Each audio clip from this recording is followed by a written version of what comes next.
أعوذ بالله من الشيطان الرجيم بسم الله الرحمن الرحيم نحمده ونصلي على رسوله الكريم أما بعد அல்ஹம்துலில்லா.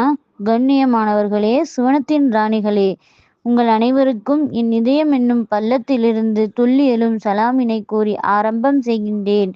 அஸ்ஸலாமு அலைக்கும் வரஹ்மத்துல்லாஹி வபரகாத்துஹு. அல்ஹம்துலில்லா. இன்று நான் எடுத்துக்கொண்ட தலைப்பு புறம் பேசுவதை புறம் தள்ளுவோம். இன்ஷா அல்லாஹ் வாங்க பார்க்கலாம். நம்ம வாழ்க்கையில அதிகமா நிகழக்கூடியது இந்த புறம் பேசுதல் தான். ஒருத்தர் மற்றவங்களை பத்தி பேசுறது. இதனால என்ன விளைவுகள் அப்படிங்கிறத இன்ஷா அல்லாஹ் இன்னைக்கு நம்ம எடுத்துக்கக்கூடிய தலைப்புல நம்மளுக்கு தெரியும் இன்ஷா அல்லாஹ். வாங்க ஃபர்ஸ்ட் குர்ஆன் வழியில ஆரம்பிக்கலாம். வைலுல்லி குல்லி ஹுமஸ்ஸத்தில் லுமஸா.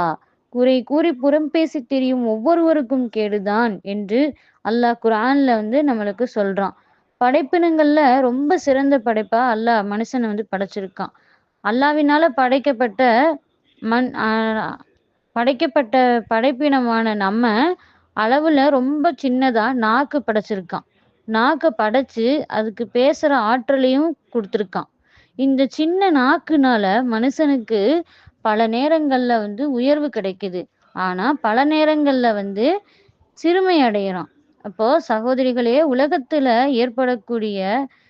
நடக்கக்கூடிய பல பிரச்சனைகளுக்கு மூல காரணமா இருக்கிறது இந்த நாக்கு அப்படின்னு சொன்னா அது மிகையாகாது. ஹதீஸ் ஷரீஃப்ல வருது. அபூ ஹுரைரா ரலியல்லாஹு அன்ஹு அவங்க அறிவிக்கிறாங்க, ஒரு அடியான் அல்லாஹ் திருப்தி அடையக்கூடிய வார்த்தையை சொல்றாங்க. அதனுடைய சக்தியை அவங்க நினைச்சு கூட பார்க்கறது இல்ல. இதன் காரணமா அல்லாஹ் அவனுடைய அந்தஸ்தை உயர்த்துறான். இன்னொருத்தர் என்ன பண்றாங்கன்னா, இன்னொருத்தர் அல்லாஹ்வோட கோபத்திற்குரிய வார்த்தையை பேசுறான். இதன் காரணமா அல்லாஹ் தஆலா அவங்கள நரகத்துல தூக்கி எறிஞ்சிடுறான் அப்படின்னு சொல்லி நபி ஸல்லல்லாஹு அலைஹி வஸல்லம் அவங்க சொல்றாங்க. அதனால இறைவனால நியமிக்கப்பட்ட வானவர்கள் எந்நேரமும் நம்மள இம்மி அளவு கூட விடாம நம்மள கண்காணிச்சுக்கிட்டு தான் இருக்காங்க. நம்ம பேசுறது என்ன, நம்ம வாயிலிருந்து வரக்கூடிய வார்த்தை என்ன அப்படிங்கறத நல்லாவே கவனிச்சுட்டும் அதை பதிவு செஞ்சுட்டும் இருக்காங்க. இதை பத்தி அல்லாஹ் நம்ம கிட்ட மறுமையில விசாரணை செய்வான் அப்படின்னு சொல்லி நம்ம இன்ஷா அல்லாஹ் நம்ம நல்லா புரிஞ்சுக்க கூடியவங்களா இருக்கணும். நம்ம வாழ்ற இந்த காலகட்டத்துல புறம் அப்படிங்கிறது சர்வசாதாரணமாயிடுச்சு. ஒருத்தவங்க மத்தவங்களை பத்தி பேசுறது புறம் இல்லையா? அப்போ இது சர்வசாதாரணமாயிடுச்சு. எல்லா குடும்பங்கள்லயும் சரி, அண்டை வீட்டாரிடம் சரி, இல்ல நண்பர்கள்ட்டயும் சரி, யார்கிட்டயா இருக்கட்டும், இந்த புறம்ங்கிறது ஒண்ணு நடக்காம இல்ல. எல்லாத்துக்கிட்டையுமே நிகழக்கூடிய ஒரு பிரச்சனை தான் இது. இன்ஷா அல்லாஹ் இதை நம்ம எப்படி சரி செய்யறதுன்னு பார்க்கலாம். இது அவர்கள் தங்களை தாங்களே தாழ்த்திக்கவும் செய்யறாங்க.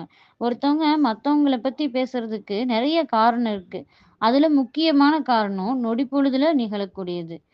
ஒருத்தர் கிட்ட இருக்கக்கூடிய அந்த பொருள், ஏதாவது ஒரு பொருள் வச்சிருக்காங்க அப்படின்னா, இப்போ உதாரணத்துக்கு ஒரு கார் வச்சிருக்காங்க அப்படின்னா, அது தான் கிட்ட இல்லைன்னு சொல்லி பொறாமைப்படுறது இல்லையா? இப்போ இது நடக்க தானே செய்யுது.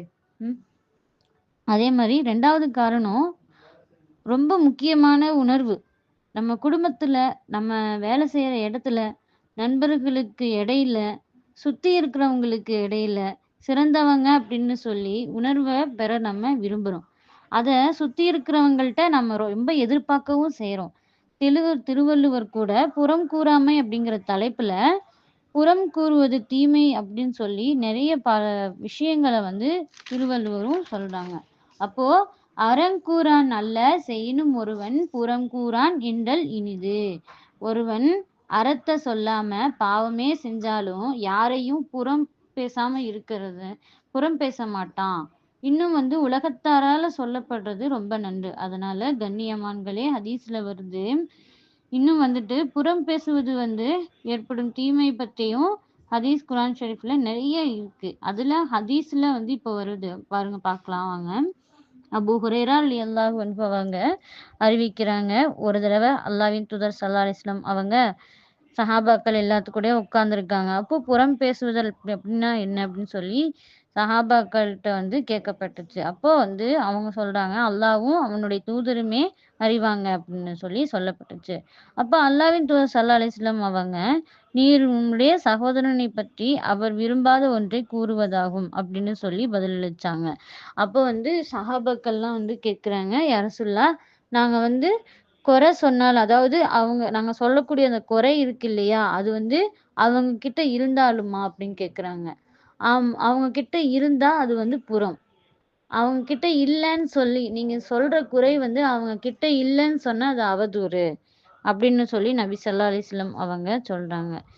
இது முஸ்லிம் அப்படிங்கிற கித்தாப்ல வந்து பதிவு செய்யப்பட்டிருக்கு. ஹதீஸ் எண் வந்து 5048. உலகத்துல கிடைக்கக்கூடிய தண்டனைகள் வந்து 5 இருக்கக்கூடியது. அப்போ இதனால நமக்கு 5 தண்டனை உலகத்துல கிடைக்குது. புறம் பேசுவதனால குடும்பத்துக்கு இடையே, நமக்கு நண்பருக்கிடையே, இல்ல ஏன் உறவினர்களுக்கிடையே விரிசல் உண்டாகுது. இதனால அழகிய உறவு அருந்தும் போகுது. 3வது, ஒரு சபையில பிறர பத்தி புறம் பேசும்போது, அந்த புறம் பேசப்படுறவங்க சமுதாயத்தோட முக்கியஸ்தரா, மார்க்க அறிஞராக இருந்தா, சமுதாய மக்கள்ட்ட வந்து பிளவு உண்டாகுது. அதோட முஸ்லிம்களுடைய பல பிரிவுகள் ஏற்பட்டு, முஸ்லிம்கள் சமுதாயம் பலவீனம் அடையுது. 5வதா, இதனால ஒட்டுமொத்த சமுதாயமும் பாதிப்பாகுது. நவுது பில்லாஹி மின்ஹா. அல்லாஹ் இந்த மாரி விஷயத்துலருந்து எல்லாத்தையுமே பாதுகாக்கணும். மறுமையில கிடைக்கக்கூடிய தண்டனை என்னன்னு சொல்லி பார்த்தீங்கன்னா, ஃபர்ஸ்ட்டு அவன் வந்து மனித மாமிசத்த சாப்பிடுவனா இருக்கான். சுவனம் நுழைய மாட்டான். 3வது, மறுமையில ஒரு நன்மைகள் கூட அவனுக்கு பலன் தராது. அஸ்தக்ஃபிருல்லாஹ், நவுது பில்லாஹி மின்ஹா. எவ்வளோ நம்ம கஷ்டப்படுறோம். ஒரு நாளைக்கு எவ்வளோ கஷ்டப்பட்டு, எவ்வளோ அமல் செய்றோம் நம்ம. தொழுகுறோம், ஓதுறோம், குரான் ஓதுறோம், தாலீம் படிக்கிறோம், திக்ர் ஓதுறோம். இத்தனையெல்லாம் நம்ம பண்றோம். அப்போ ஒரு புறம் பேசுதல் அப்படிங்கிறனால இந்த நன்மை எல்லாமே நம்மளுக்கு வீணாயிடுதாங்க. அப்போ அதனால இதை நம்ம தான் இன்ஷா அல்லாஹ் பாதுகாக்கக்கூடியவங்களா இருக்கணும். முடிஞ்ச வரைக்கும் அதை தவிர்க்கக்கூடியவங்களாக இருக்கணும். அத தவிர்ந்தவரா எப்படி இருக்கலாம்னு பார்க்கலாங்களா? இதனால நன்மைகள் நெறைய இருக்குங்க. அதை தவிர்ந்தவராக யாரை பற்றி பேசினாங்களோ, அவங்க கிட்ட மன்னிப்பு கேட்கணும் ஃபர்ஸ்ட்டு. பாவ மன்னிப்பு திருந்தியவரா அல்லாஹ் கிட்ட பாவ மன்னிப்பு கேட்கணும். அதனால சகோதரிகளே, நம்ம நாவை பேணுவதோட, புறம் அப்படிங்கிற தீங்கை, அந்த புறம் பேசுவதனால் ஏற்படக்கூடிய தீமையை விட்டும் தடுந்திருப்போம். இன்ஷா அல்லாஹ் புறம் பேசுவதை புறந்தள்ளுவோம். ஈருலக வாழ்விலும் அல்லாஹ் நம்ம எல்லாத்துக்குமே வெற்றி தந்து சுவனவாசிகளோட கூட்டத்துல ஒண்ணு சேர்த்து அல்லாஹ்வுடைய லிஹா அப்படிங்கிற திருச்சந்திப்ப நமக்கு வழங்கட்டுமாக. ஆமீன் என்று துஆ செய்தவளாக எனக்கு வாய்ப்பு கொடுத்ததற்கு நன்றி சொல்லி விடைபெறுகின்றேன். ஜஸாக்கல்லாஹு கைரன் கஸீரா வல் ஆখিরাত தஅவானா அனில் ஹம்துலில்லாஹி ரப்பில் ஆலமீன். அஸ்ஸலாமு அலைக்கும் வரஹ்மத்துல்லாஹி வபரகாத்துஹு.